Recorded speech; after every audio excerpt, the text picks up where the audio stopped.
안녕하십니까. 오늘은 레임덕 현상에 대해 말씀드리겠습니다. 지난 1월 24일, 불과 60여일 전에 있었던 의미 있는 정치 에피소드가 생각납니다. 그날 문 대통령의 69번째 생일을 맞아 서울시장 보궐선거 출마를 선언한 더불어민주당 후보들의 대통령에 대한 아부아첨이라 할까 충성 경쟁은 일부에서 논란이 될 정도로 눈살을 찌푸릴 정도였습니다. 민주당 내 경선을 앞두고 있는 박영선 예비후보는 페이스북을 통해 오늘 문재인 대통령님 생신 많이 축하드립니다. 대한민국은 문재인 보유국입니다. 하고 느낌표 3개를 찍어서 칭송했습니다. 박영선의 글을 보고 아차 싶었는지 당내 경선에서 맞붙을 우상호 예비후보도 1시간 남짓 있다가 허겁지겁 글을 올렸습니다. 우리는 지금껏 한 번도 만나본 적 없던 대한민국과 대통령을 맞이할 수 있게 됐습니다. 나라다운 나라, 든든한 대통령을 가질 수 있게 됐다며 대통령님의 69번째 생신을 진심으로 축하드린다고 했습니다. 이에 대해 국민의힘 오세훈 예비후보는 박 후보의 대한민국은 문재인 보유국입니다 하는 말에 경악을 금치 못했다. 서울시장에 출마하겠다는 분이 코로나 때문에 고통 속에 보내고 있는 시민들의 원성과 비통함은 외면한 채 오직 문비어천가를 외치는 것을 보며 서글픈 마음이 든다고 했습니다. 그는 대한민국은 대통령의 나라도 대통령 절대 권력의 나라도 아니다. 대한민국의 주권은 국민에게 있고 모든 권력은 국민으로부터 나온다.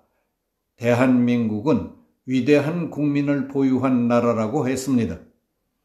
오세훈과 당내 경선 상대인 나경원 예비후보도 박영선을 향해 국민은 문재인 보유국을 자랑스러워하지 않는다.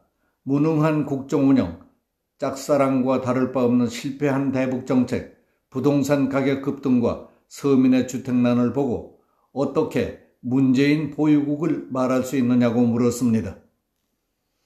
저들이 자랑스러워하는 문재인 보유국은 민주주의의 기본 가치가 위협받는 위험한 대한민국이며 점점 퇴보하는 침체된 대한민국이다. 대통령의 생일을 축하드리고 싶은 마음은 알겠지만은 문심이 아닌 민심을 따르라고 했습니다.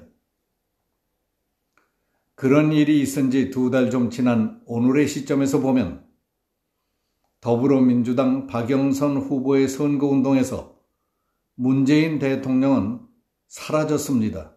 보이질 않습니다. 현재 배포 중인 박 후보의 선거 공보물에 문 대통령 관련 내용은 없습니다. 문 대통령 사진을 작게 쓴 페이지에서도 박 후보의 중소 벤처기업부 장관 활동만 소개하고 있습니다. 문 대통령보다 강경화 전 외교부 장관과 함께 찍은 사진을 더 크게 실었습니다. 민주당 김영춘 부산시장 후보는 공보물에 문 대통령 사진을 아예 쓰지 않았습니다. 가덕도 신공항을 문 대통령과 함께 제대로 추진하겠다고 했을 뿐입니다. 박영선 후보는 29일 국민의힘 오세훈 후보와의 TV토론에서 문재인 정부의 부동산 정책과 선을 긋고 제가 서울시장이 되면 많은 변화가 있을 겁니다. 더 잘해서 많은 분들의 가슴 속에 부동산 때문에 응어리진 것을 다 풀어드리겠다고 했습니다. 2018년 지방선거와 지난해 총선 때 민주당 후보들은 앞을 다퉈가며 문 대통령을 끝까지 지키겠다. 문재인 정부의 성공을 위해 표를 달라는 등의 메시지가 1년 만에 싹 사라지고 지금 이 지경이 됐다는 것을 실감할 수 있습니다. 민주당 중앙선거대책위원회 회의에서도 문 대통령, 문재인 정부란 언급 자체가 거의 등장하지 않고 있습니다. 지난 29일 당 지도부의 지원 유세에서도 문재인이라는 단어는 단 한마디만 언급됐을 뿐입니다.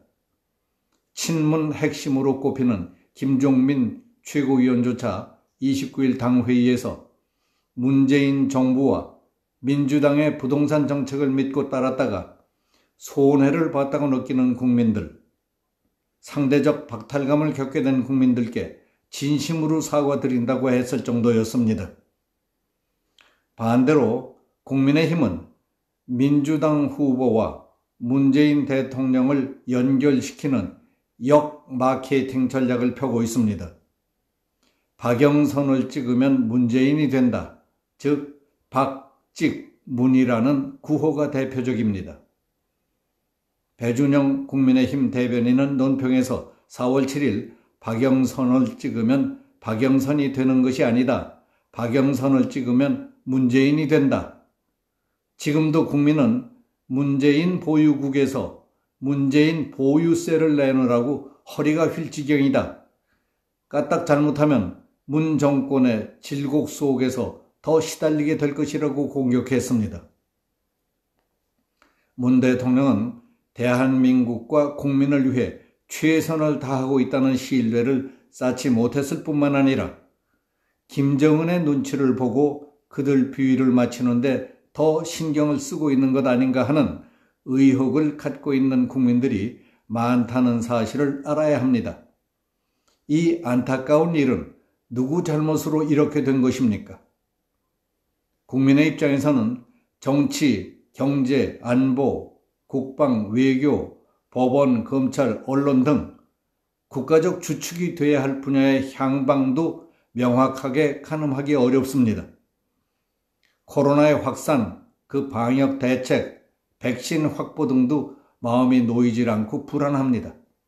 아파트값과 땅값 폭등, 게다가 최근에는 LH를 비롯한 권력 주변 사람들의 부동산 관련 불법 비리 등으로 속 끓이는 사람들이 천지입니다.